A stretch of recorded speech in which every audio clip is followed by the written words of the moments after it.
Welcome back to the Outdoor Adventures Podcast. We're having fun in the studio. I got John Gederos and a co-host extraordinaire, Dylan Williams. So it's been a while, folks. We've been out experiencing life, doing a little bit of hunting. We're going to talk about that today. So we haven't done one of these in 2 or 3 months. Taking a little break. It's been a while. Feels good to be back, though, doesn't it? It's great to be back. It's 5:25 a.m. John wanted to get started at 4:45 this morning. Yeah, it's like those early days. Yeah, especially on his day off, you know. And Dylan's been working nights, so he came straight from work to here. Yeah, nothing I like to do more. Work 10 hours in the cold and come here and sit in an office. It's a commitment. Yeah. It's good for your physical health. Yeah, you know? Committed to the brand. Yeah. That's what I do. I don't like to sleep. Yeah, This is how you ground yourself. Yeah. Yeah. It's your form of grounding. That is a good point. And then after we finish, we're going to go out and try to pursue our Willamette tag. So Dylan and I have this Willamette tag. You've hunted it how many times?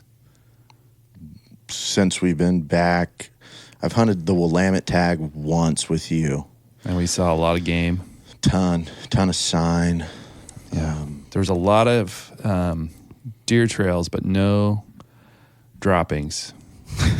No, it was so weird, man. I have never been so concerned for wildlife than that moment in time. And I told Dylan, I was like, maybe there's rodents or something eating it, or ducks. What do you think about that theory, John? There's either a lot of rodents or not a lot of deer. Yeah, I think you're the second one. You might have nailed it. I did see one doe in that same area one day. But John, that's a ton. John and I went out with his wife Jordan with the Willamette tag before we went over east, and we saw 3 bucks that day. Yeah.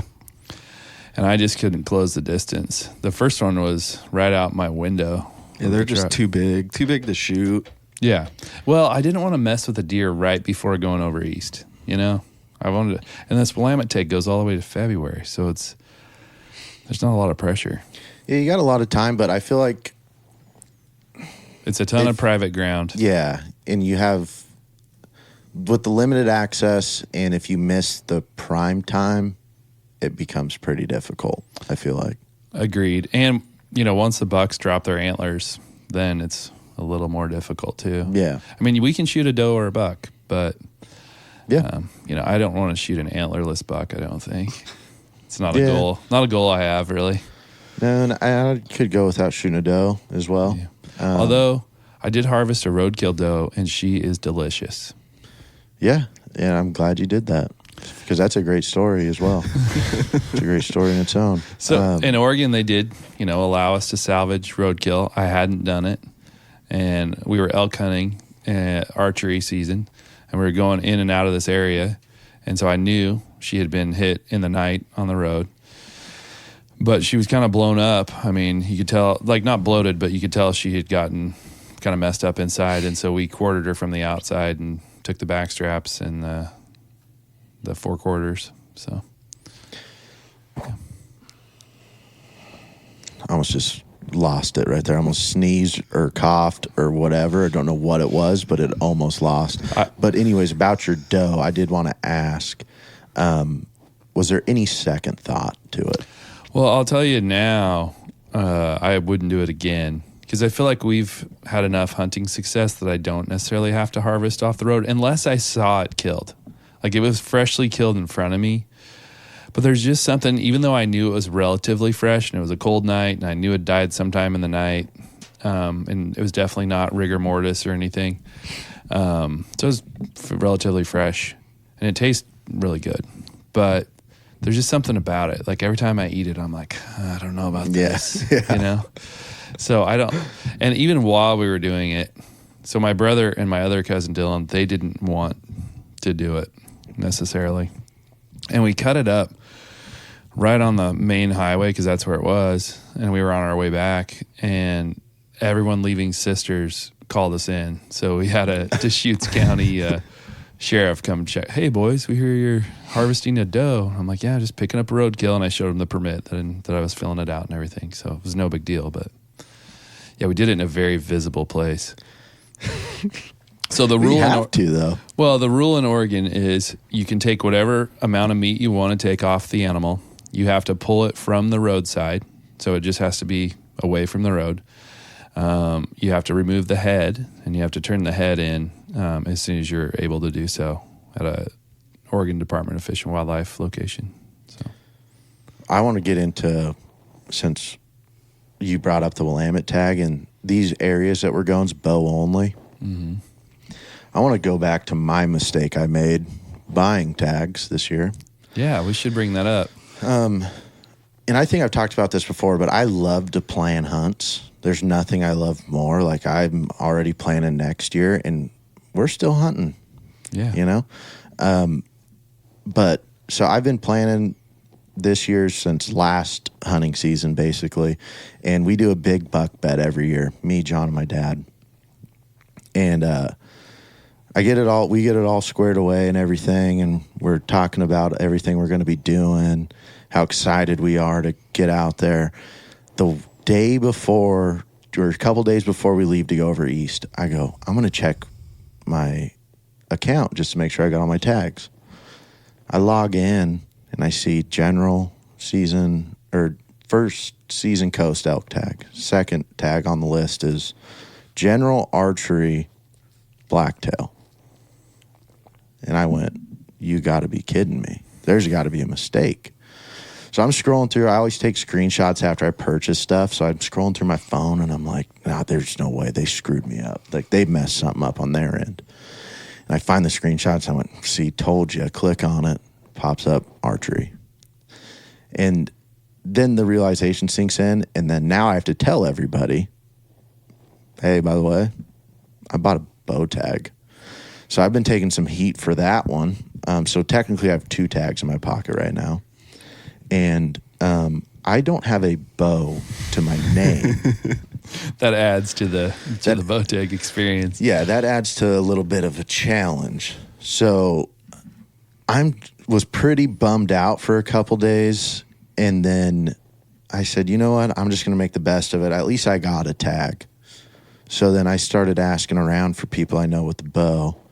I talked to Sam, and Sam was trying to sight in his bow at the time. I said, well, that's not the one I really want.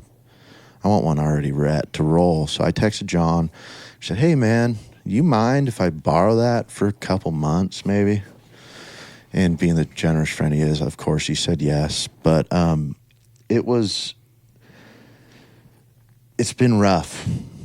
It's been rough not having a rifle tag in my pocket. I'll say that much. Yeah, you probably feel just vulnerable. Feel violated. Yeah, it's just different than what you're used to Yeah. having. Yeah. And you sold your bow, and then, having to borrow Johnny's. And your draw length probably not quite the same. It's just a little bit shorter. Yeah. Yeah, about Yeah. 2.5 inches. Yeah, nothing crazy or anything. That doesn't mess you up at all, probably. No, I pulled it back a couple times, and I'll tell you right now, it's like if I bought a bow for my daughter, and I was like, you know what, I'm going to see what it's like, and I pulled that one back. That's what it seems like to me. Yeah, it's a different kind of vibe. I'll tell you a mistake I made this year that I won't ever make again.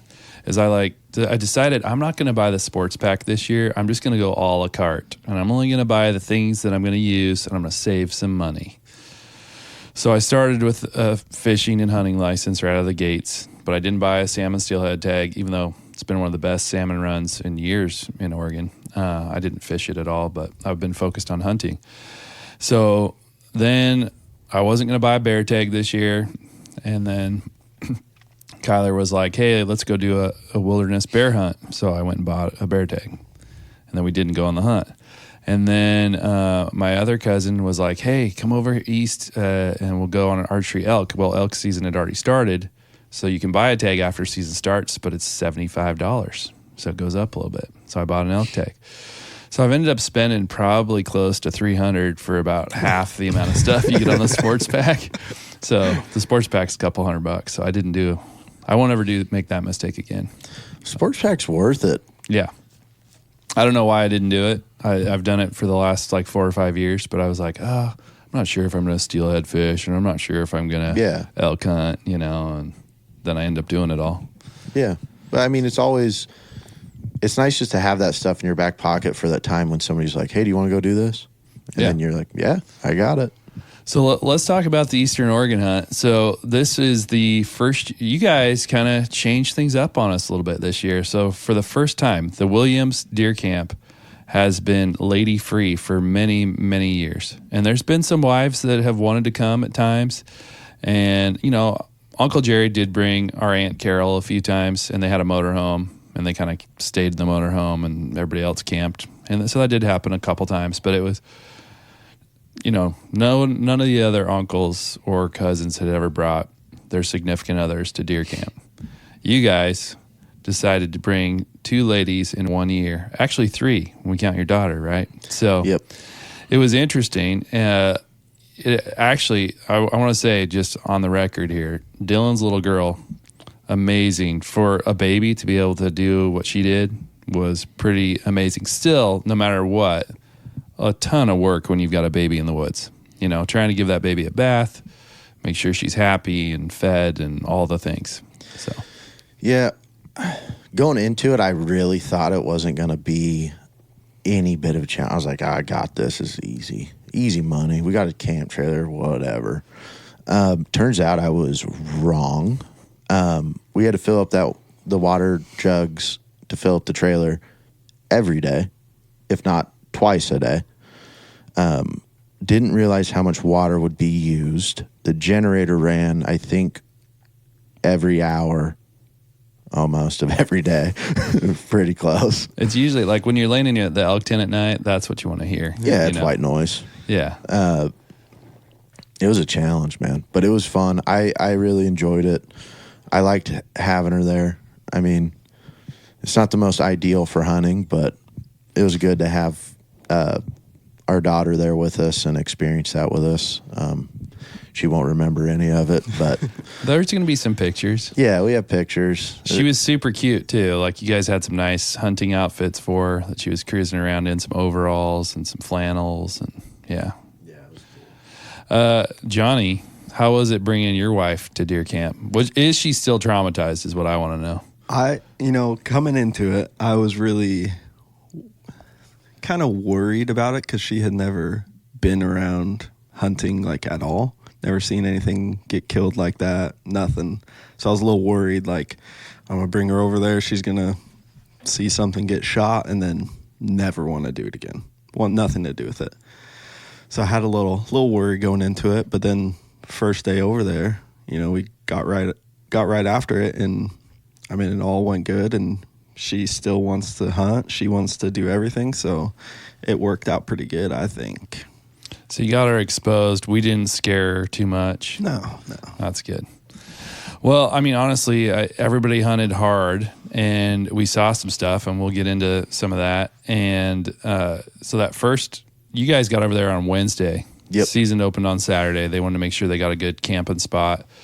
And Jake and I came over Thursday, I think. Yep. And so Thursday, we got into camp. They had already got the elk tent set up by themselves. So my cousin Jason and Dylan together, father and son duo.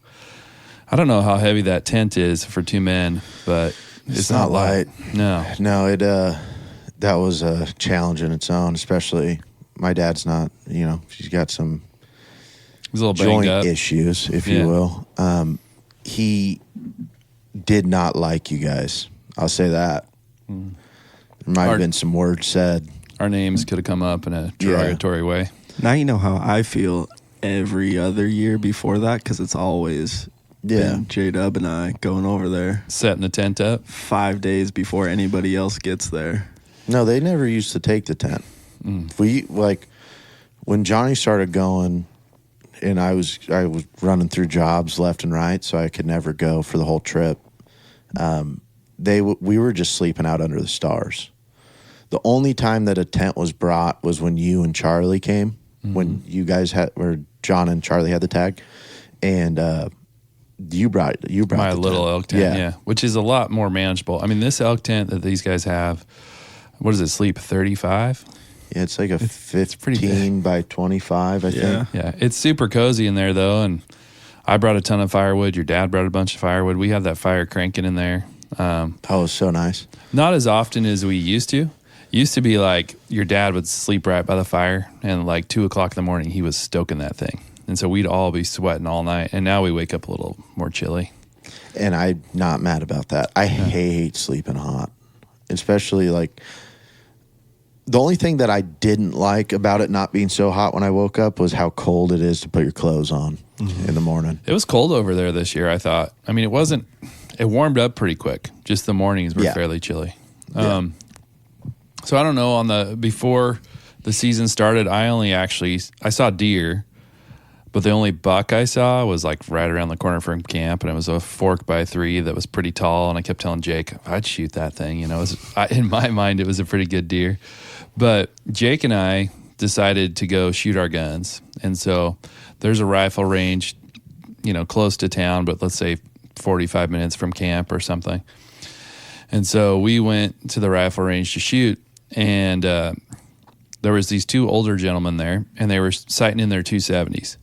So we decided we're going to help these guys sight in rather than everybody shoot at the same time. I don't like it when it feels like you're you're in the military or something, and all these guns are flying off, and I'm jumping every time somebody shoots.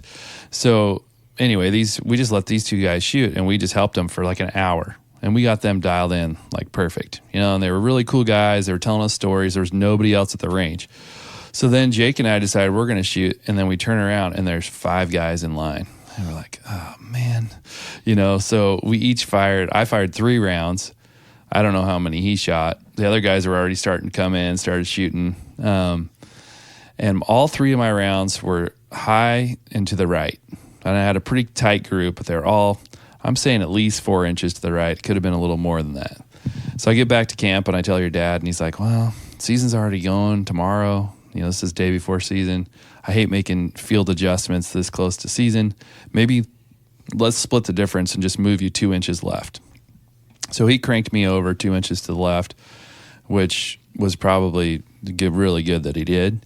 But in hindsight, and I know I've said this on the show before, I got to put the time in behind the rifle before season starts. Yeah. I mean, I got to do that. I'm happy with the new gun and everything, but I got to put the time in, and I want to learn how to use the scope and all that sort of stuff. So, and that I'm bringing that up because it'll come into the story as we go along here. But, you know, we kind of had a strategy on the area that we wanted to hunt, and we were seeing a lot of other, you know, those side-by-side things kind of scouting that same area. So your dad decided that we needed to be the first rig in the area that we were going to walk into every morning. So we got there at 4 a.m. maybe? Yeah, something like that, 4:30. Which honestly wasn't bad because we could fall back asleep in the pickup, and we would wake up and there would be deer next to the pickup usually every morning. So it was, you know, it was a good area, obviously, an area that we like to hunt and that we know there's going to be deer in. I had never hunted it this way. So this was kind of a light bulb year for me in that, you know, we draw this tag every 6 years. So I think this is my 5th trip over there, maybe something like that. Maybe not. Maybe it was only my 4th. But anyway, I'd never been the get behind the glass guy and look in these big draws and these big canyons and stuff like that. Like I would do that, but I'd never found the success like you guys had typically found with that. But this year it's like something finally clicked for me, and I was seeing deer like every time and getting this. And granted, I have better equipment now too. I've got better binos, spotting scope, you know, and that was, I thought, just a blast. We've been doing it for so long over there, and I've got to see it done by my dad so much and stuff. So he's helped me pick up on those tendencies of things to look for and everything. I'm just like, it's the only thing that I can see that helps. Like we get the success based off of that amount of time we spend behind the glass. And I feel like once somebody actually sees that happen for the first time, it is like a light bulb clicks and they're like, okay, now I see what you guys do. Because I always feel like I've had a few times where like I'm hunting with somebody that I never really hunted with before or whatever, and I'll find a deer and they'll give me no, you didn't, you know? And it's like until you can get them on that deer with with their binos and stuff, like it's so hard to share that moment, you know? Yeah. And I feel like over there is such a good learning experience for people because it's so easy to find them. There's so many of them. Yeah. And the two of you guys, though, if you guys say there's a deer, I don't ever question it anymore. I remember early when I'd hunt with you guys, I'm like, no way. How did you? And then you'd be like, go to that rock, 900 yards out to the right. He's bedded down under that log. And then all of a sudden I'd get on there. I'll be, how the heck? Yeah.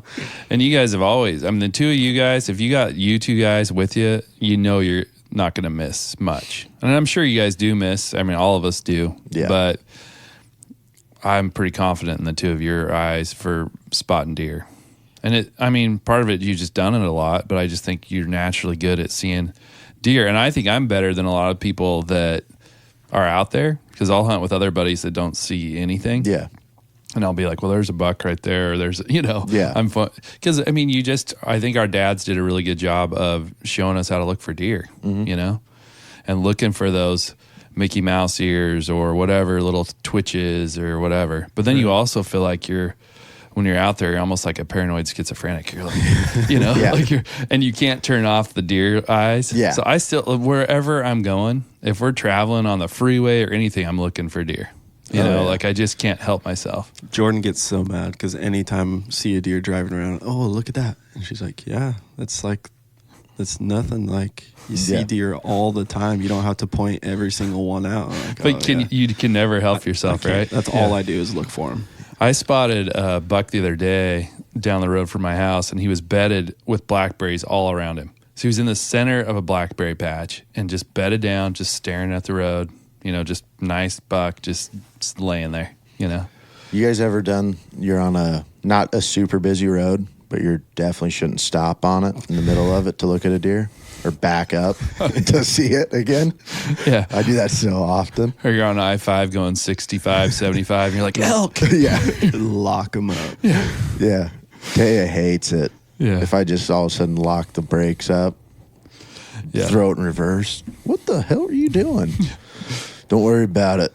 Don't worry about it. I got to look at 4 something. deer over here. I gotta look at something that I'll never have to shoot or even worry about doing anything to. Yeah, I'm obsessed though. But that's also part of the fun, I think, for us is I love seeing deer. I don't care if I've got a tag in my pocket or not. Yeah. Oh, yeah. It's a part of the challenge.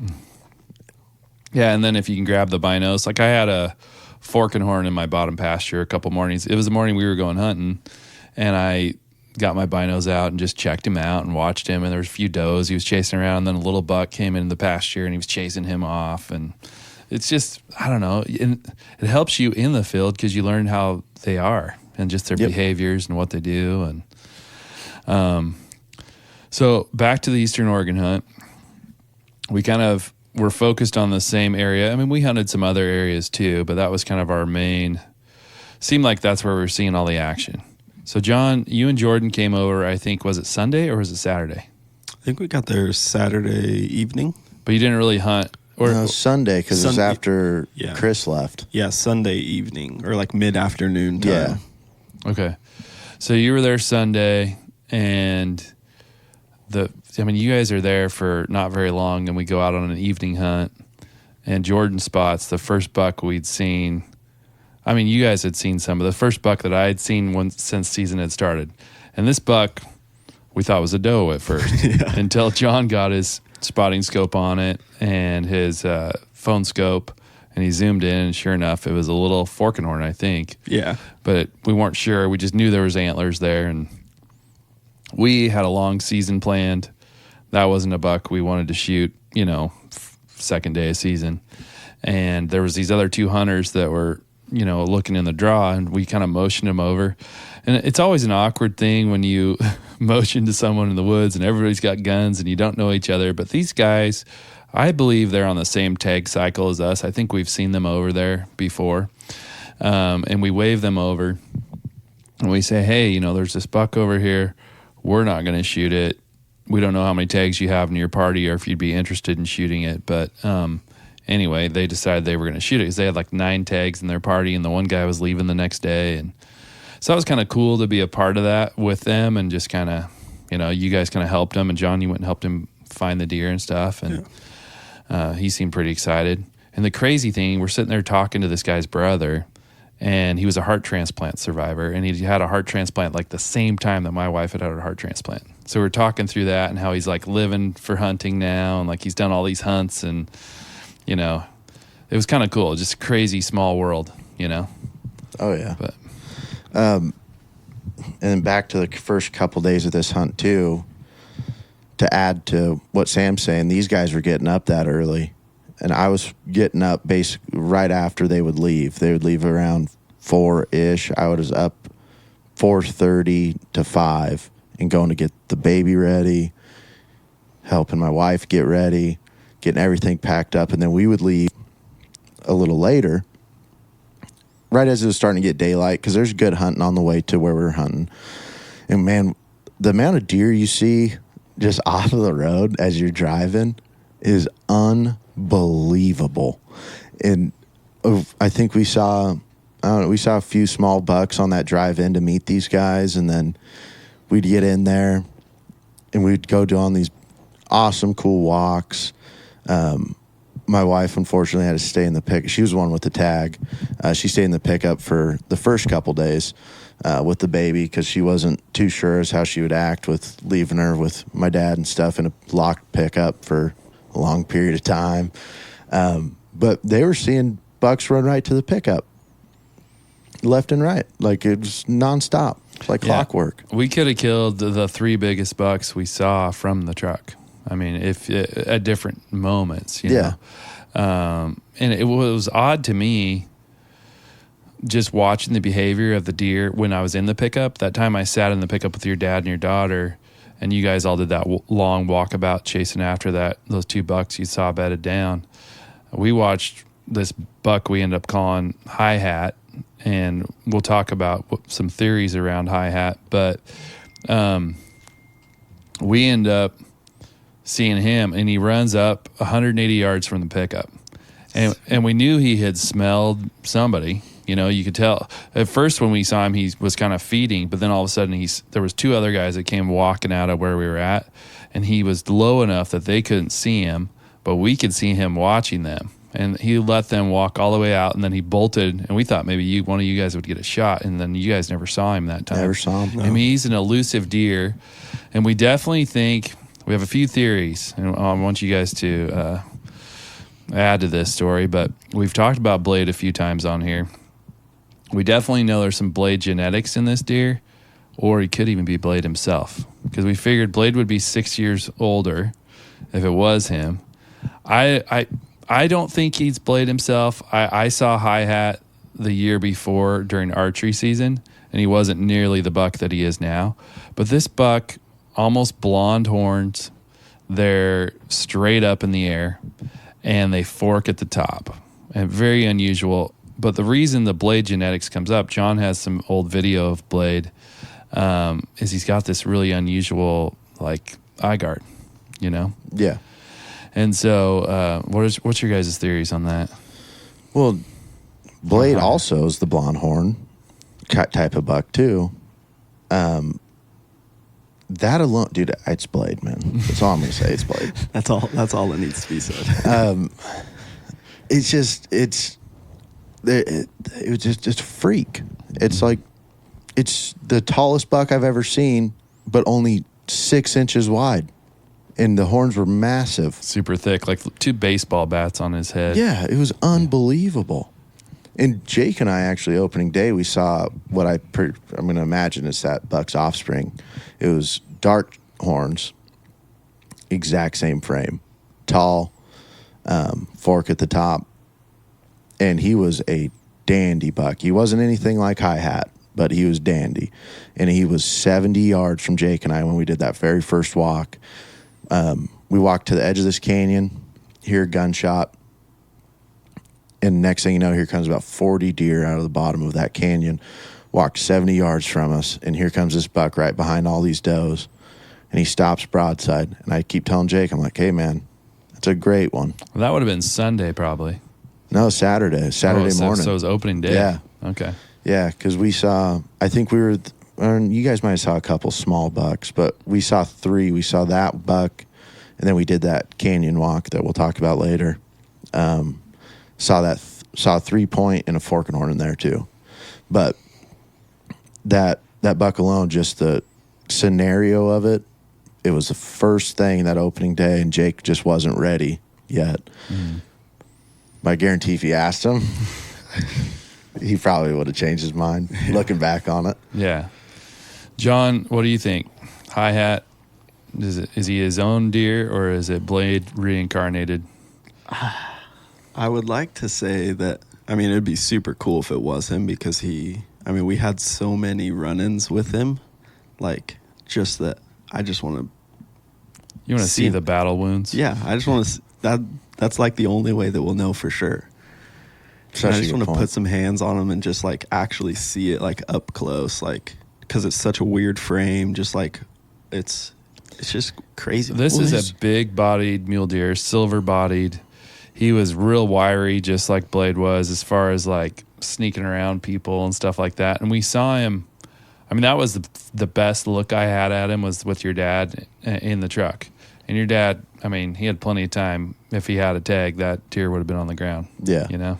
Well, he had a 5-inch eye guard sticking straight out of his face. Yeah. I mean, I don't even know why we're having this debate. It's Blade. It's Blade. I don't know what else to tell you guys. I mean, it's possible, but he is a freak. Yeah. I mean, it's like if that's a 7 or 8 year old deer at that point, which certainly is possible. But he's always running with does, which always gives him away. So if he's not Blade, he's definitely Blade's offspring. And he learned some bad behaviors from dad, because those does give him away. But at the same time, he's smart enough. It was like he got smarter each day. And then by the last few days of hunting, we never saw him again, you know?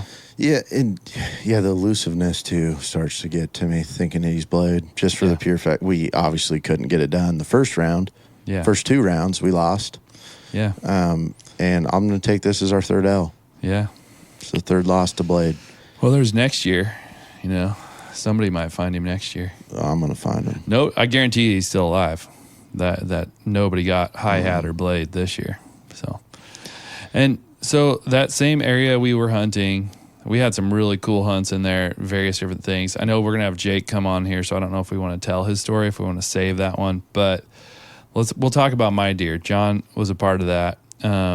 You guys all hunted the bottom, right? And we had kind of me and Jake, yeah. And we had kind of a plan. You guys were going to go this way. We were going to go another way, and we were going to go a few ridges over and try to push something your way maybe. And John, Jordan, and I start heading that direction. And what are we, like 900 yards from where we parted ways? I mean, it wasn't very far. Yeah, not far at all. And I looked back, and you were putting something in your backpack. You were messing with your spotting scope or something. You were just getting geared up and ready. I mean, we were just barely getting going. And I look over to my right, and I see these 4 deer look like they're downhill skiers. I mean, they are flying down this cliff face, and guys had jumped them from the other side of the canyon. And I had no idea what they were, never even got the binos up on them. So I'm thinking, okay, I want to try to go find these deer. So we decide to kind of get over there where we're looking. But then Johnny's like, we better look over this edge, you know? And so I'm like, okay, he's my guide. I better listen to him, you know? And so, so John, and this is Monday morning. Yeah.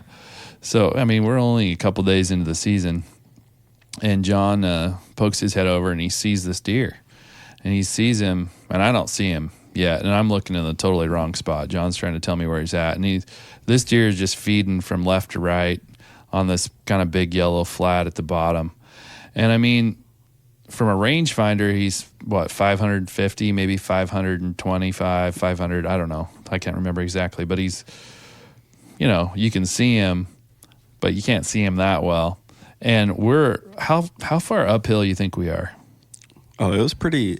I mean, like, you can't really steep tell angle. like when you were up there, but like once we got down there to the bottom, it's like that's a lot steeper than I thought it was. Yeah, and I think, you know, if you're walking that distance and you're not using a rangefinder that's accounting for inclination, I got to think it's almost 200 more yards or something. I don't know that for sure, and I'd be curious to shoot a range from the bottom up and see what that comes back at. So I want to try that the next time I'm there. I'll just walk down that hole for fun. Yeah, that's a good idea.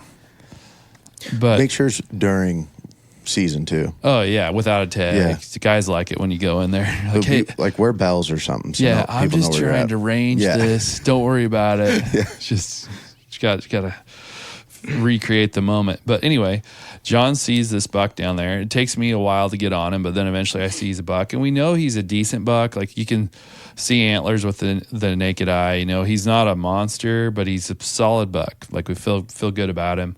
And I'm like, okay, this is a buck. And the scenario was just kind of perfect. He doesn't see us. We're up above him. I felt like, but I wanted to get as close as I could get. Yeah. Just because new gun, knew I was going a little bit to the right when I shot those 3 bullets before season. So I've got my shooting sticks. We got plenty of time. John's got his spotting scope and the phone scope and everything, and he's kind of zoomed in on him. And he's, we get as close as we can, and we were going to try to push a little further. Thank God we didn't. Yeah. After this all transpired, we were on a sheer rock cliff. I mean, it was like maybe 20 feet. Like, it wasn't one that you were going to walk down quietly, So we were kind of as close to him as we could get. And you ranged him, I think, at like 380. Yeah. And, great guide. John's a great guide. He's like keeping me calm. Take the shot when you're ready, that kind of stuff, get yourself ready. Real nice voice with it. Yeah, just really soothing. Super nice. Yeah. And Jordan's watching, I think, from binos up behind us. Yeah.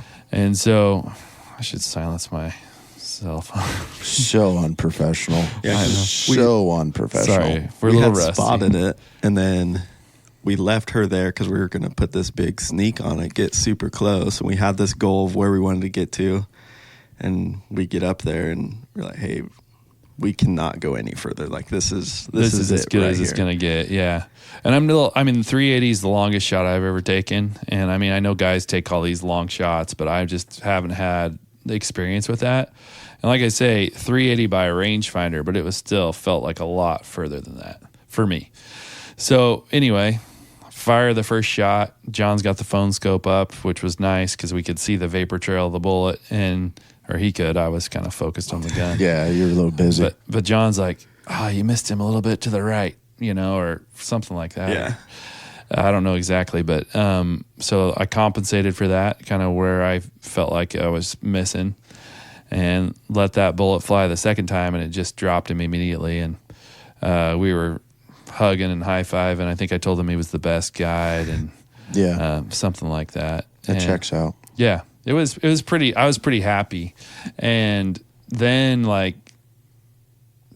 we see Taya and Jason, and so they didn't hear the shot or anything. We assumed you guys all heard the shot, and I think you and Jake heard it. Yeah, we did. We were freaking out. We were so excited. Yeah. Oh my God. Yeah. And so, we tell Dylan and Taya, hey, I got a 3-point, I think. We hadn't got up on him yet Wrong to know name. for sure. Huh? You said the wrong name. You said Dylan and Taya. Oh, Jason and Taya. Sorry. It's okay. Dylan was with Jake. And Blake. Don't forget Blake. Oh, yeah, Blake. Blake was there. Yeah, little Blake was there for sure. So Taya, good on her. She throws Blake on in the baby Bjorn, and she's just hiking down this thing with us. And the hike down, because there was 2 yellow flats, and we got to the first one, which is where I thought he was, and he was on the second one, which was another bench over. So, you're walking over all these down logs and straight down pretty much for part of it. But then when we get to him, I'm like, man, he's a good bodied deer. I was really happy with him. And we take our pictures, which if you're taking field shots, one piece of advice, don't put your hands under the ears. Thankfully, John told me, let those ears drop. So we got some good ones, and we got some ones where he looks like Dumbo or something. They're not. And then it was like right after that, we heard another shot, kind of like in the direction where Dylan and Jake were. So then J-Dub and Taya and the baby, they left because we figured it was them.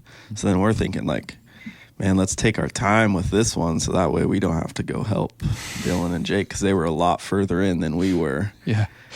Well, our pack out wasn't super fun. No, not at all. So we took the deer out whole, and we hauled him up through all that stuff. I had bruises and spots like when we got home from between my deer and Jake's deer that I was just like, holy cow, this beat me up a little bit. And it was super fun that my arms are a lot shorter than Sam's arms are. So the polling, dragging this deer. The timing. The timing wasn't always, I'd have to get a couple steps ahead of John, and then I'd be like, okay, go. Yeah. You know? And I just get a running start at it to catch up. But it worked out. We got him out of there. Quick, yeah. And Jordan helped a couple times too. She wanted to see how much pain and punishment we were going through. It's because before season started, she's like, oh, that's so easy. I can do that no problem. She's like, I could do it better than you can. I said, okay, we're going to find out now that you're, saying all this stuff. And then after that, she said, yeah, no, I'm good. I'll carry your pack up. You guys take care of that. Yeah, and Dylan and Jake came out right as we were almost to the pickup. Couldn't have timed it better. Literally could not have timed that better. And I told Jacob too, I said, hey, that's either Tay or Sam. Let's time this pretty good. Okay? We got to figure this one out. Yeah. Let's work as a team. We'll figure out the hours frame that we need to hit. And I'm going to say 2. I'm going to say 2 hours, and I was pretty spot on. Yeah, you guys came right to the pickup as we were cresting. Yeah. Yeah. We saw those same bucks that Jake passed on. And I'm pretty sure I can't go there yet. Okay. Never mind. Got more to talk about. Now, if you want Jake to be here for that. Yeah, I mean, we can give some teasers. Well, I was just jumping right to the end. Oh, yeah, we don't want to do that. I was jumping straight to the end. Yeah, I want to save Jake's story for him. I mean, so we had an amazing hunt with Jake as well, and that would have been a couple days later, maybe? Close to the end, yeah. It was Thursday. It was all the way to Thursday? Mm-hmm. Oh, okay. Taya's on Wednesday, his on Thursday. Okay. So let's fast forward. So that amazing hunt, grateful, Johnny. You did a great job. I was really appreciative of you and how you kind of helped me through that deer. And I mean, I was really happy with him. I'm just, because like when you got that tag in your pocket, number one, you're super excited, but there's also like this pressure. And I'm always the guy typically that's come on like Thursday or Friday and I'm home by Tuesday. That's just kind of my MO. Usually I've got something at home that's pulling me back home. This was the year that I was like, nope, I can stay the whole time if I need to. So I was going to take my time, try to find the deer that I wanted to shoot. And I was really happy with this buck. It was better than any buck I've killed in this particular area. And yeah, we saw some other nice bucks, but, and now I got a new standard I want to try to beat.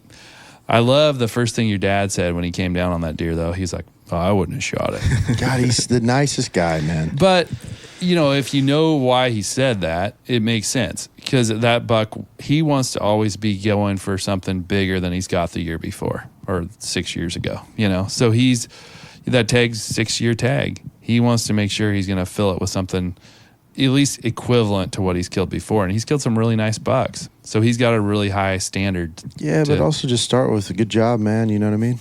Like, you can always start that way. Yeah.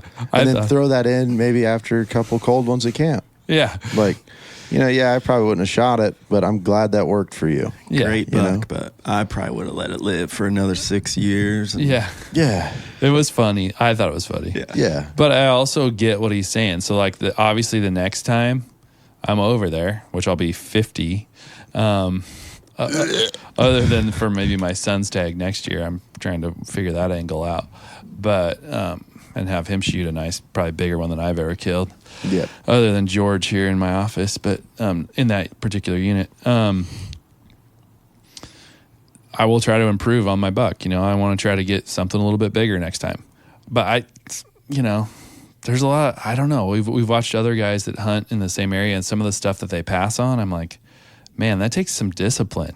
Yeah. When you see those antlers through your scope and you've got a good opportunity, and it's really hard to not want to shoot. Even that day before when we helped those guys shoot that smaller buck, part of me was going, man, I wonder if we should have shot that thing. And I don't know why. Blasted it. Huh? Old you would have. Been, as soon as we saw it, buck. Oh, there's Sam shooting it. Well, but old me also, we used to have 6 to 10 tags in camp. Right. So my mentality was always like, well, meet in camp is meet in camp, and we got a lot of tags to fill. I'm not going to pass on a buck, But new me is like, I only get to do so many of these hunts, and it's not like any of us are starving.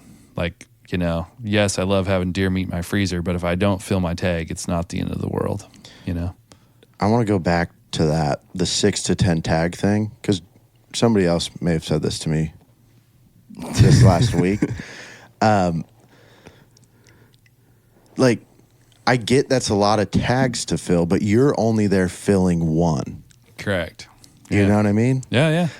So why was that the thought? Good point. I don't know. I just think for me, it was like I wanted meat and camp and that celebration of, like, our family always celebrates any deer no matter what. Yeah. You know, so like there's also like this, it's kind of fun to be first blood, I guess, too. So I think that was part of my mentality too. It's like bringing the first buck to camp or whatever. Yeah. And not like a rah-rah pound your chest kind of thing, but just like, I don't know, maybe I think that was part of the drive. But also from having so many years, so you got to think, you know, I've had a lot of years where we didn't kill anything. So like some of those Ochiko years, we would go over there and hunt our tail ends off, and you were lucky to see an antler, you know, and maybe we'd get one deer in camp out of 6 to 8 tags. And so that's how we grew up hunting. It was like, you're not going to pass on an antler when you see it. And it's just changing your mentality, you know. But I also think like there were so many blank years that when we first got over here and we started just seeing bucks, I was like, oh, there's a buck. You know, just autopilot, you know. I get that too, because there's some of that too with blacktail for us, you know. It's blacktail are so elusive. Trophy. It's like when you get an antler that you can shoot at, you're typically not passing. I mean, some of these really little ones where they're brand new babies and they're their little nubs or whatever, I think those are a little easier to let walk. Yeah, you know? Can't justify that. Yeah. Translucent meat just doesn't quite. No, you know. I want to go to that next day. Yeah. So yours was Monday, right? Mm-hmm. So Tuesday, you, me, and Taya, we finally decided, Taya finally owned up the courage to let Blake stay in the pickup for a little bit. And we went after Hi-Hat. But before that, on the way in. No, that was the day she shot it on Wednesday. Yeah. Oh, okay. Because we shot it in the same spot later. Okay, gotcha. Keep going. Spoiler alert. Yeah. But so we do this walk, the same walk we've always been doing. We take Taya with us, and it is pouring down rain. I've never been over there when it's raining this hard. Like, it was unbelievable how hard it was raining. And find those deer, has our buck in it, and I get Taya set up. Because to me, looking at it, it's like, oh, that's, maybe 300, whatever. We'll set up. Get her all set up, and I think you ranged it, and it was not close. Over 5. Yeah, it was a long shot. And we're in a wide open yellow flat. And she's got a 243. Yeah. It's a flat shooting gun, but over 5 might be a bit And much. she's never done, farthest shot she's had with it is 100, a couple times. So we try to make a little push to get a little closer to this deer. And we get to kind of the end of our cover. And that shot was still in the 400s. And it was not something she was very comfortable with. Not something that I don't think me and you were very comfortable with at the time. And so I decided, well, let's just cut some yardage. Screw it. We're here. And we try to walk right at these deer in a yellow flat. And there's about 40 deer, 3 bucks, and as many does as you could see. Yeah, and the 2 little bucks kept fighting. They were fighting with each other the whole time. The entire it was like they time. were just sparring and bound. And the big buck kind of hung to the side, and he was hiding behind a little bit of cover, and he'd come out, but he was always moving. Always He was moving. never like holding perfectly still. And to this day, I'm not 100% sure if he was Hi-Hat or if he was, but he did have the blonde horns, but he just didn't seem as tall. But a big body. I was just wondering if that was, our visibility was a little poor because of the weather. Yeah, and I mean, he was in Hi-Hat's zone, so it seems like it would have to be him. Yeah. And the body on this deer, I mean, when you first saw him, it was like he was twice the size of every other deer out there, Yeah. And I did a lazy play on this deer, just trying to cut distance fast. And I bet we cut another 100 yards off, 150, and they blew out of there. And then so we see where they all go. Now, we don't know where the big buck went, or at least I didn't. It sounds like everybody else saw him go to the right. They all run down this little draw. And I said, oh, perfect. They're down below us. We'll walk right over the top of them. Done deal. Be a 70-yard shot at most. we walk out, we start walking, and Sam goes, "Oh, there's antelope right there. 200 yards away from us, there's a group of antelope standing there." So I'm like, "Oh, great. Now what do we do?" And I look to the left of those antelope. There's a little fork and horn bedded down right next to them. Literally couldn't have been 50 feet from the last antelope, bedded down. And then I keep glassing, and I find another buck, and then another buck. And there's these 3 little bucks in a little triangle right on top of this flat. And it wasn't anything Taya was ready to harvest that day. And we just were finally, Taya's getting worried about Blake at this point. So we decide, you know what, we're just going to go. See what happens. If they blow out, they blow out, whatever. So we walk down and we get to this, almost to the edge of the yellow flat. And I know these deer are still right below us. There's only one way out for them, and we did not see them exit. We get to this little group of trees. And this was our biggest mistake. Faux pas. Yeah. I was angling to the left because I had a feeling that's where these deer were. Sam and Taya might as well have grabbed me by the neck and dragged me to the right. Because we had saw that big buck go right. So Yes. we had saw him under a tree when the rain really picked up. And so we were like, we knew him and another deer, and I think it was one of the smaller bucks or a doe, I don't know, but they were under the tree to the right. So we had for sure saw, both of us had seen that. So we were like, okay, we think it's further right. And Dylan, the one thing, he's got good deer instincts. And what I've been telling him, trust those instincts, especially after this story. Because in the moment, I didn't know he was having these thoughts. So he didn't communicate them with his mouth until after this had passed. Well, but I was the guide, and I was second guessed by the hunter. And you know what? When that happens, True. you got to make the hunter happy at the end of the day. They're your client. When he was my hunter, he didn't second guess any of my stuff. No. No. You're talking Never about me? did. Yeah. Yeah. No, I was a good And pupil. see, that makes me mad.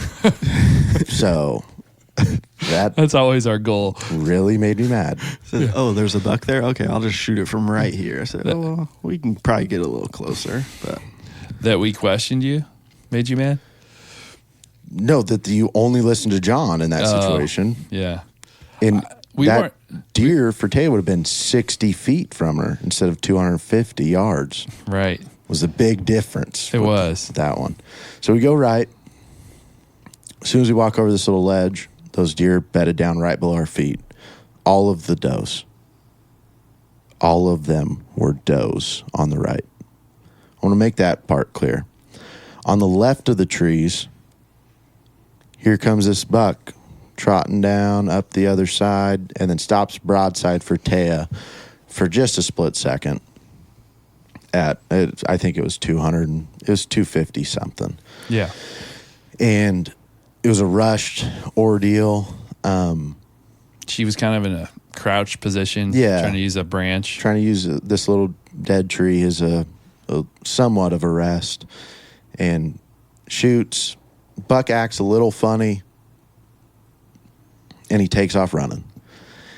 And it's pouring down rain, so I'm starting to stress about, finding blood and all that kind of stuff. I have no idea if she hit it. The smoke out of her gun kind of threw that through a loop for us. So Sam and I make this play. We kind of walk down the edge of this yellow flat, kind of where I saw the buck kind of just disappear. And we start walking, we start looking for blood. We send Taya back to kind of where she shot from, trying to get us in to the exact location of this buck. But now Taya's really worried about Blake. And she does not care about you and I at this point in time. She is yelling at us from across this canyon to hurry up. It's not a really quick game. No, there. and it's been a few hours at this point. And, we had done a lot of hunting that morning, and it's wet, and your dad's with the baby. And Oh, yeah. A lot of stuff going through her head. Mm-hmm. And plus she has the anxiety of, did I hit this deer? Did I not hit this deer? yeah. And the adrenaline from taking the shot. So we have this moment of just like, all right, you and Sam just go back to the truck. I'm just going to do the due diligence, I'm going to look for a while longer and see if I can't find this thing, find some sort of blood, find something that just resembles if this deer's alive or not. And I find his tracks heading down that hill where I saw him disappear, and I follow him out, and he's on this big game trail, and it comes up over this little ridge, and it gets into this little burn draw. And I've been telling everybody that every time we do this walk, I know deer in there somewhere. I know there is, and we never really spent much time looking into it because we know where deer are. We've never seen them in this spot. As soon as I come over this little hill, that buck that my wife shot at stands up right in front of me. And he's looking at me, and the 4 does that were around him stand up right behind him. They kind of funnel down, and then there's a spike looking right at me. And so I'm like, oh, this is cool, like I know that he's fine. I saw his body, nothing on him, nothing that would appear that he was hurt at all. And then the part that really hurt me, I look straight away, and there's a giant 4-point and a 3-point just stood up and walked down to the bottom, to the other side of the ridge, and then bedded down. And I don't have a tag. I'm not with anybody with a tag. And my first instinct is, now what? So I turn around, and I see John, Jake, and Jordan. And I thought that, because I told Tay and Sam when they left, I said, hey, have John and Jake and Jordan or whoever come back with me so I can have some help looking. And Jacob had a tag, and I take off on a dead sprint to these guys because they were a long ways away from me. And I get up and over this little hill. I'm running down the hill flat, and I start screaming, John, Jake. And they keep turning and looking in my direction. And so I think they see me.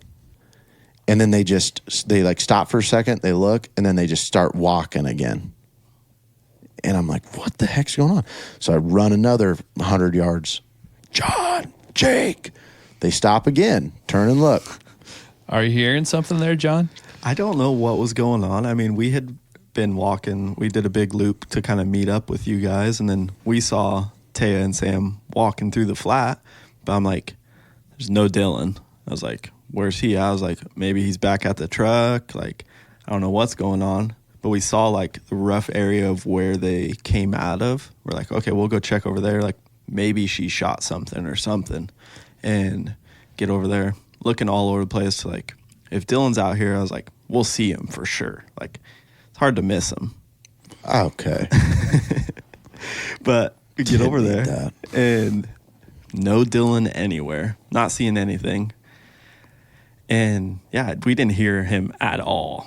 Well, and everybody's soaking wet. Yeah. And that's, 4 mile kind of area. If you walk all the way in and all the way out, it's probably something around 4 miles.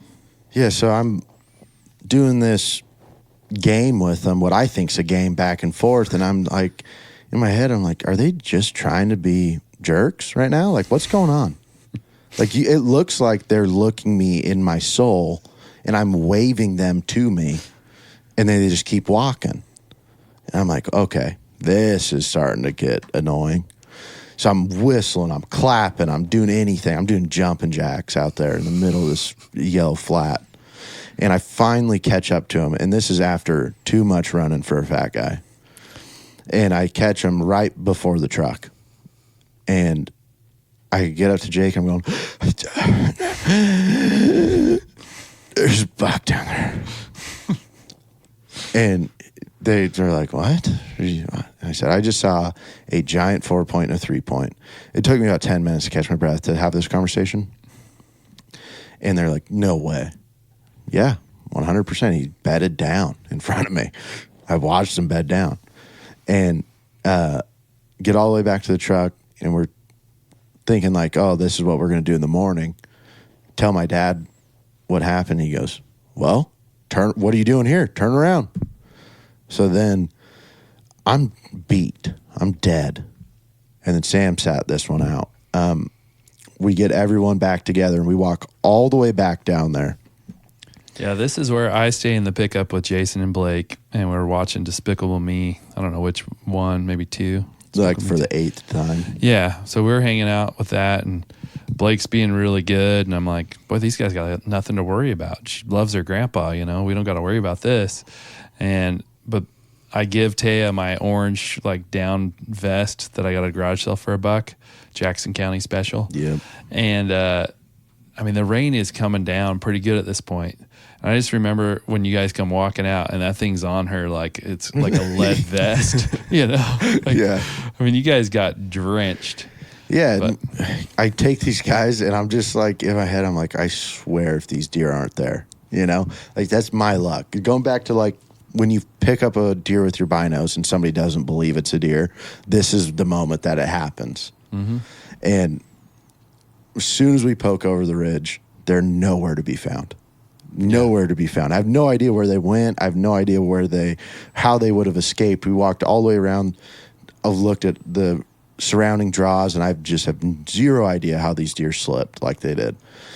Did you guys see anything on that walk back in? No. Nothing. That was when you guys saw Hi-Hat. Yeah, that's when we saw Hi-Hat. So I'm sitting in the pickup with your dad, and we're just hanging out, Despicable Me Too, and just, giving the baby little snacks, and she's holding his hand, and, she don't want me to talk to her at all, but she's good with your dad, and I see this deer out of the corner of my eye just kind of come in, and he didn't come in hot or anything. He just kind of slowly sauntered in, like say 180 yards from the pickup, and then all of a sudden he does a 180 and starts going up the ridge, and he's watching those two other guys come out, and he's down below him. And it was a nice buck. It was cool to see him that close and just kind of watch it unfold. We were hoping you guys on the way out would get a shot at him, but I wish we would have. Nobody saw him. He was elusive enough that nobody got a look at him. Did he go back the way he came, towards where we saw him? Yeah, he went right back in. Yeah, but more angled,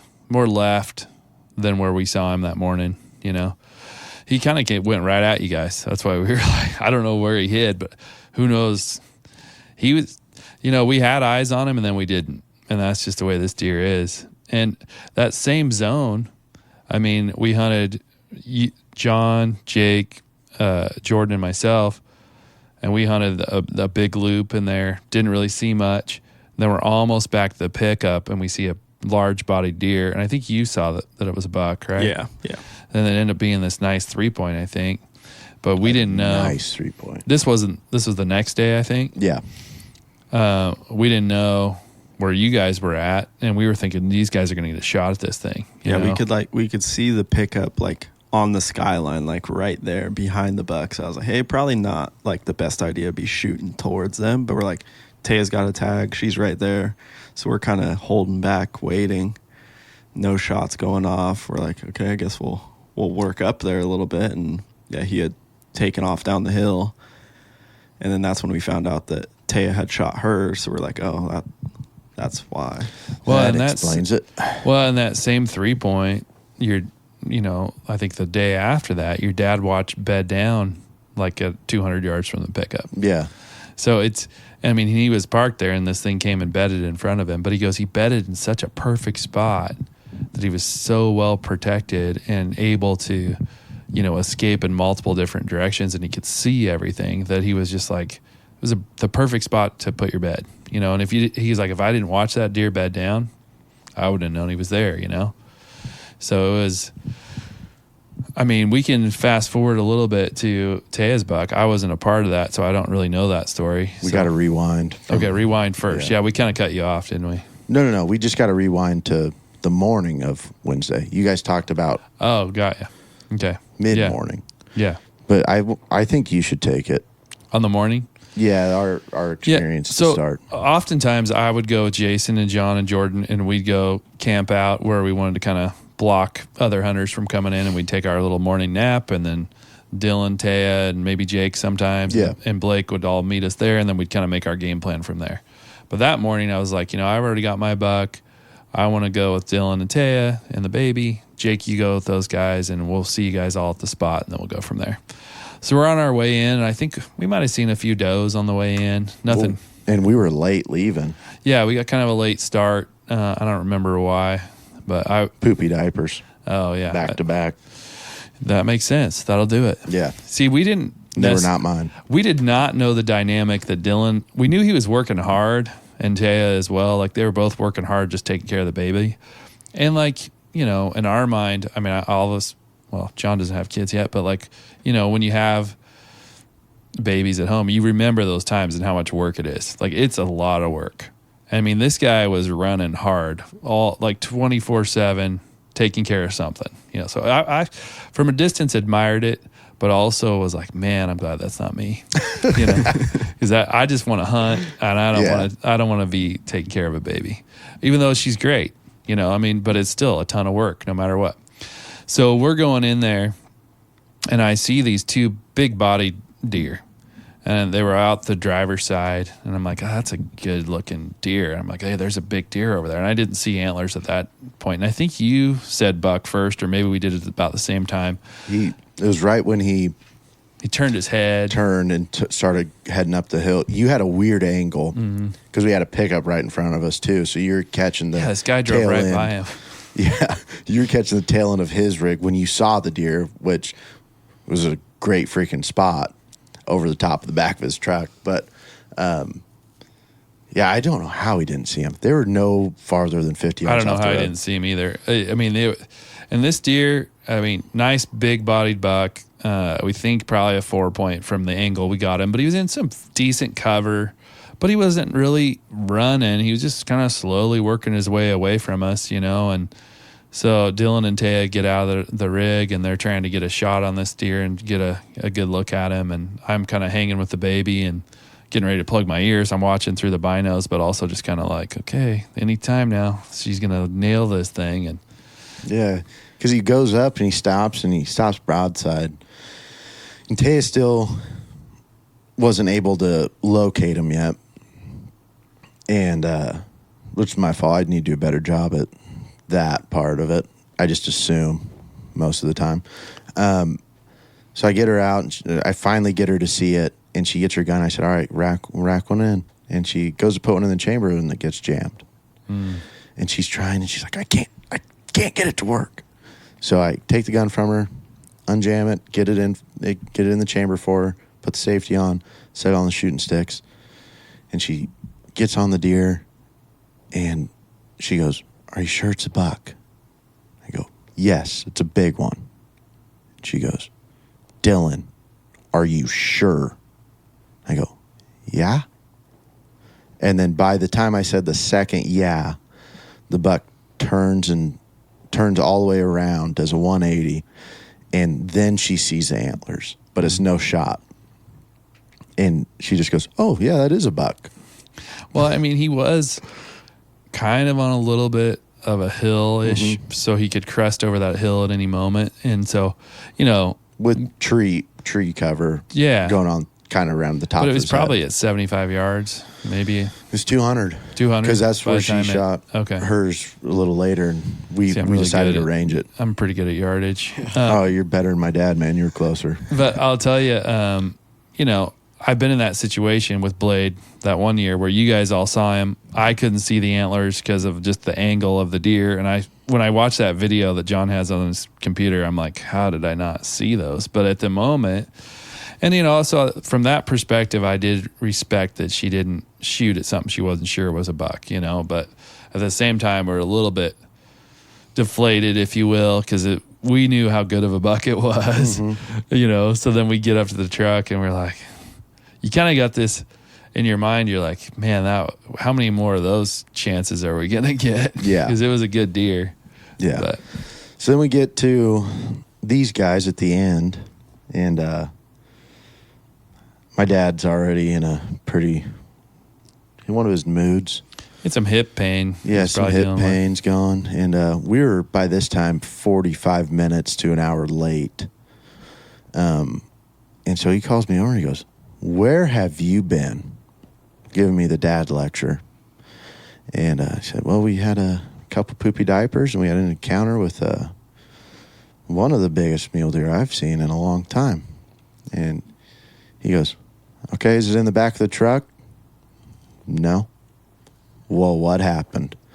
So I hashed out the story to him, and he goes, "Oh, no."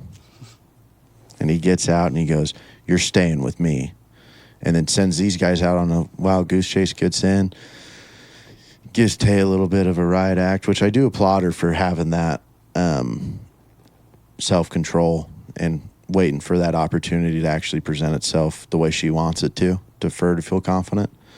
My dad definitely said some stuff like, if any of us ever tell you it's a buck again, you shoot it. Yeah. Said that a couple times, I think, if I remember right. Well, and I think we all have that trust with each other to know that, but when it's your tag and you're the shooter, you still have that responsibility. Oh, yeah. You know? So and it's her first time in that situation with us, too. You know, like we had the blacktail, which, you know, that was a way easier situation. There was no doubt what that one was. It was right out in the open. No, it was 50 yards, you know? So there was nothing that could have told her that that's not a buck. Mm-hmm. This one I understood. I mean, and she's not looking at, like, I think most people that have hunted mule deer would have picked that, like, their gun up if somebody said, "Yep, that's him." And they could see the mannerisms of that body. Like, had the big old neck, double white patch, and just that the pure size of it was bigger than any doe you would see by like 3 times. And it just little things like that she's going to learn and she's going to get eventually. It just wasn't, it's not there yet. There's no mistaking those big mature bucks. No. It's like, oh, this is what we've been looking for. Yeah. Okay, there they are. So then we drive, I mean, we left you guys, I don't know. We just went right around the corner to another canyon we always look at. I get out and I start glassing down the other way. And my dad waves me over. He finds some more deer, and there's this one it looked just like that one we saw that morning. You know, like he was that size, and he was with a couple other bucks, and he was at the very top of this ridgeline. I've got to range this thing a couple times. We told the story about my 700-yard shot with that 270. It's almost in the exact same spot as that. And so we knew that wasn't our shot. We've made the mistake. We learned that lesson. Yeah. So we were planning on making a play. Then all of a sudden they blew out, went up and over. Somebody spooked them. And we get back in the truck, and I was like, hey, I think we need to drive back down there. I just have a feeling there's going to be a deer there. And she's like, all right, let's go back down there. So we're going to that spot. We saw that buck in the morning. And as soon as we get there, I look out the window on my side, and I go, oh, there's a deer. And there's a group of does, and I see this one body that was bigger than the rest. Different color, just had the features, and didn't have his head up yet. And I said, hey, I guarantee you this one's a buck. And he walked out of the brush just enough, head down, and I could see the tips of his antlers. I said, yep, it's a buck. So we get Taya back out, get her set up, and she didn't even skip a beat on this one. Racked that shell and threw the gun up on the shooting sticks and just absolutely smoked him. Rolled him right in his tracks where he was standing, dropped him. And I'll tell you right now that was one of the coolest things I've ever witnessed. And having her with us, we faced a challenge with Blake, having a kid or little baby 1-year-old there, and overcoming those obstacles and getting it done was such a reward. And it was so fun. And her and Blake, they went up there and they found it together. It was pretty cool. Yeah, and she worked really hard. You know, I mean, she'd done some really hard hunts leading up to that. And we've talked about this quite a bit. The experience of the hunt, you know, we all want to have that big, wide buck or whatever, like in our mind, you know. And we could have killed those right from the pickup, some really nice big bucks.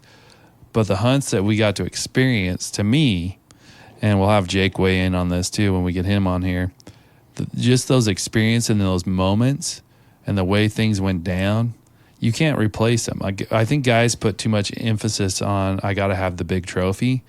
And yeah, we all want to kill a nice mature deer. You get more meat and all those types of things.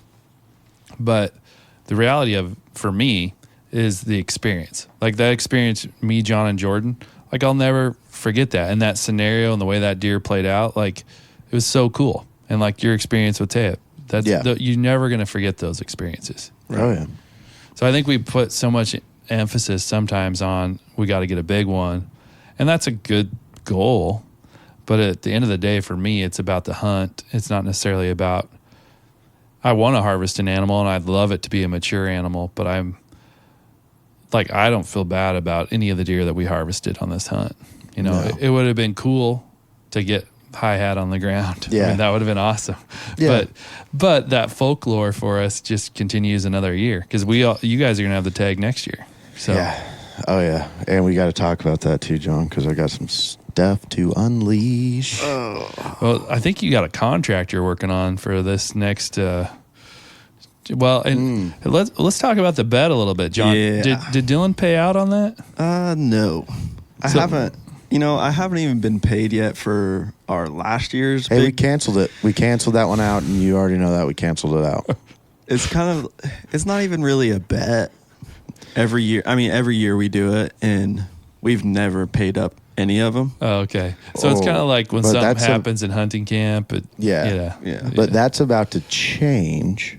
Well, there's a Because contract. I wrote up a 3-page contract for this next year, and the stipulations for this one, if you do not pay up by the day of departure, anyone who didn't pay up will have to jog a mile. Okay. So the original this year, so John got me as his hunter. Dylan was most likely going to hunt with Taya, is what we figured. But I was hunting with original. I was Yeah. hunting with Jake, and then it changed because obviously. But there was some dancing around with different guides Yeah. and hunters, you know. But then whoever guided the largest deer was supposed to get like weighted on in camp or the first deer. There was a bunch of different. I don't know all the rules you guys had, but Yeah, but John was generous enough to, I will push my payment back until this next year because I didn't have much time to wait on somebody. Well, yeah, you were kind of already doing that. Yeah, I was actually. doing that with Yeah. 2 people. Yes. Yeah. You were pretty busy, and we'd go for these evening hunts, and we'd be trying to drag Dylan out with us, and the poor guy was, I don't know, and we'd talk him into it, but then it's like, man, he was working hard. Yeah. There's no doubt.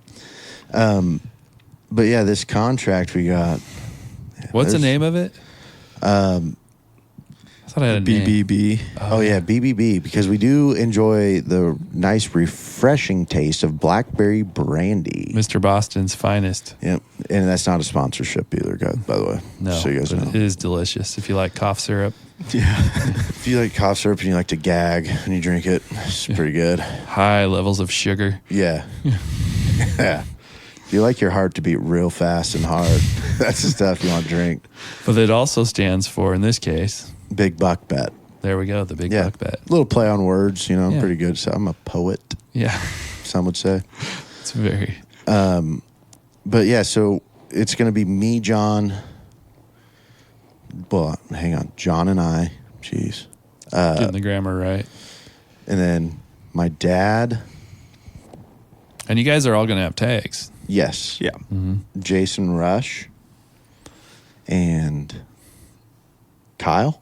Yeah, Kyle. Will Kyle have a tag? Bow tag. Oh, he'll he have a bow feels tag. pretty cocky about the bow thing. Oh, wow. Because I don't know if we want to hash that story out either.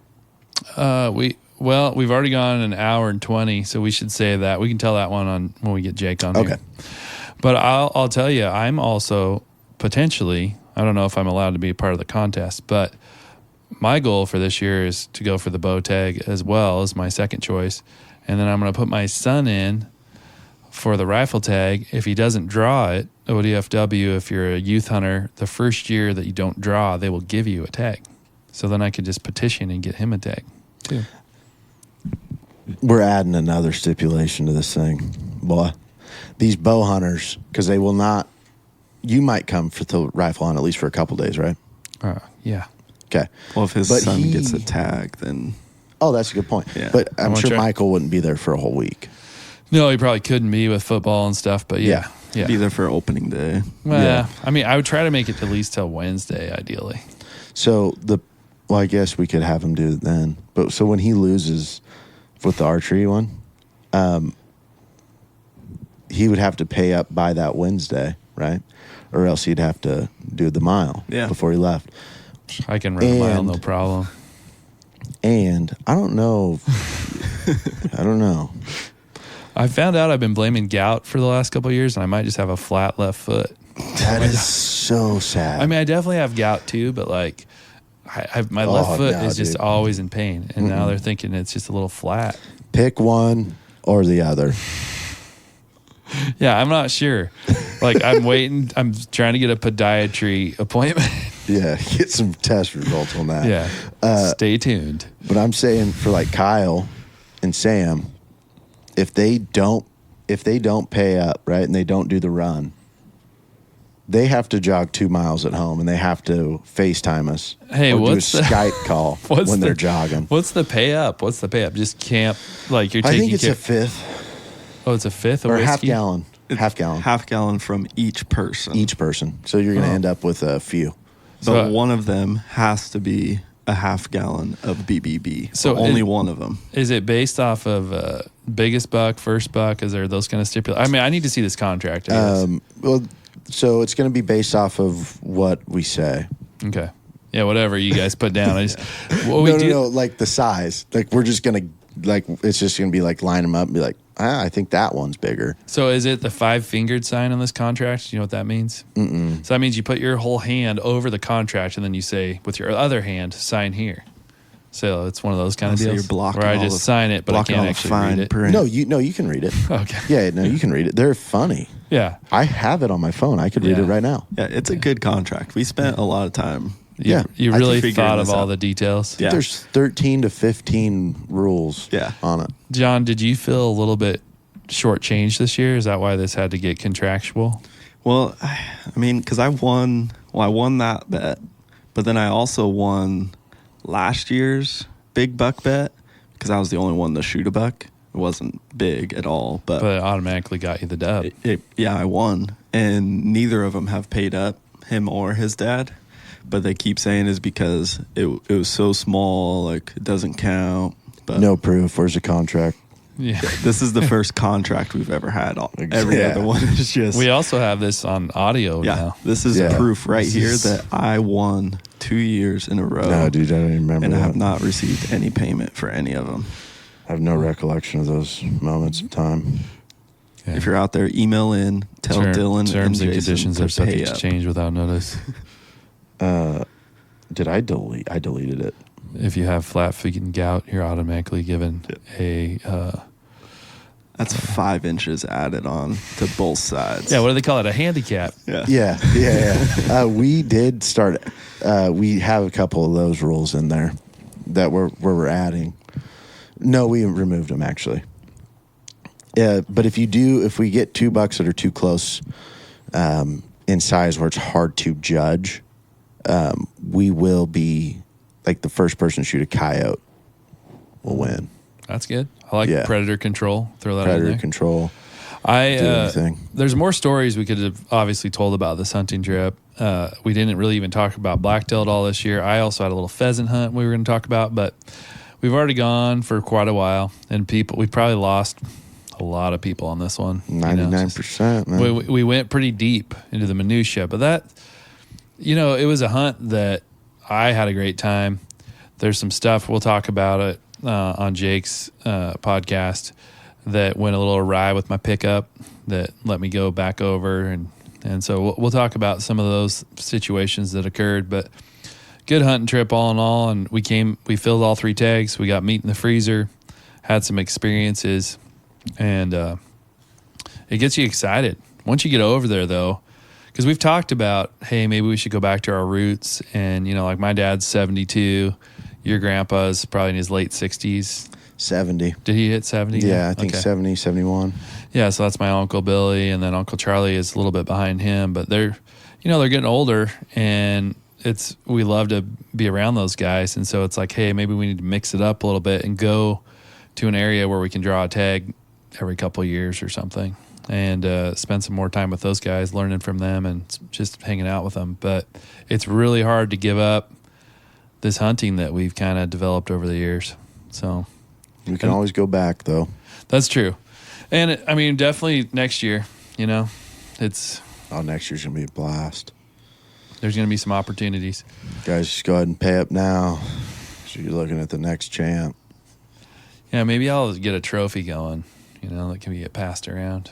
Like a really Yeah, we nice should. one. That'd be fun, actually. Yeah, because that'll be probably the only part of the bet that would ever get paid up, no Would be matter like what. just passing the It'd trophy. just be the I'll trophy. guarantee you no one's going to pay up and no one's going to jog either. I'll jog. The jog for everybody. I like Yeah, any so you have to do 6 miles. I'm a big exercise guy. Yeah. So, Yeah, But then any we can excuse. tell. his flat foot is gonna act up. I'm going to have it and fixed by then. Mm. They're going to put a whole so he's gonna be on crutch. My whole left leg is going to be bionic by next hunting season. We need to get your dad's hip fixed too. That might. Yeah, be we good. do. Especially, dude, the most wild thing you've ever said was you would carry a hind quarter and a front shoulder of an elk out of the Hell's Canyon. That was wild also. You and my dad both said that, and my dad's hip is dislocated. So, Yeah, he has to put it in every few feet. yeah, it's insane you guys believe that you guys can do that. Yeah, he had a hard enough time just walking up out of the canyon, coming from Sam's. Dude, buck. he won't even carry his gun. Yeah. When he's like he goes, "Hey, can you hold this?" Like he's going to tie his shoe, then he just kind of takes keeps off. going. And you're like, Hey, okay. the one thing about your dad, and we'll save this story for Jake, the details of it. But when he thought he was going to get run down by an Angus cow, I've never seen that man. I mean, he smoked Jake to the pickup. I mean, he did have maybe, 10 yards on Jake. But still, Jake's a young, spry 19-year-old. And your dad smoked him. to I've the also pickup. beat Jake in a race over there too. So Jake's not the quickest. Yeah, but you're also not 50, though, you know what I mean? That's true. And I got good hips. We did pace Jake in the pickup, though. And what did we clock him at? About 17 miles an hour? 4. Well, Jake, you're going to have to get on here and tell us the real story. Pretty Defend sure we yourself. were going the opposite way, too, and he just still wouldn't catch us. He just couldn't get to the front of the pickup ever. Yeah. He looked like he was moving pretty quick. No, he did pretty good. Yeah, I mean, he he's pretty did quick. break his femur not that long ago. It's been long enough, though. Yeah. But anyway, well, it's good to see you boys. It took too long. We haven't done one of these in a while. Johnny got an OAP hat for his guide service, so I did pay up on that finally today. At least somebody pays up. That's Somebody part cares. of my payment. Is that OAP hat? That wasn't on the Yeah. contract. Yeah, so he's rocking it. It's looking good on him. But Dylan looks wide awake and ready to go blacktail hunting. So we're gonna go. Could sleep right now. We're gonna go find a giant buck. Yay. So he's excited about it. All right, boys. Next time. Have a good rest of your day.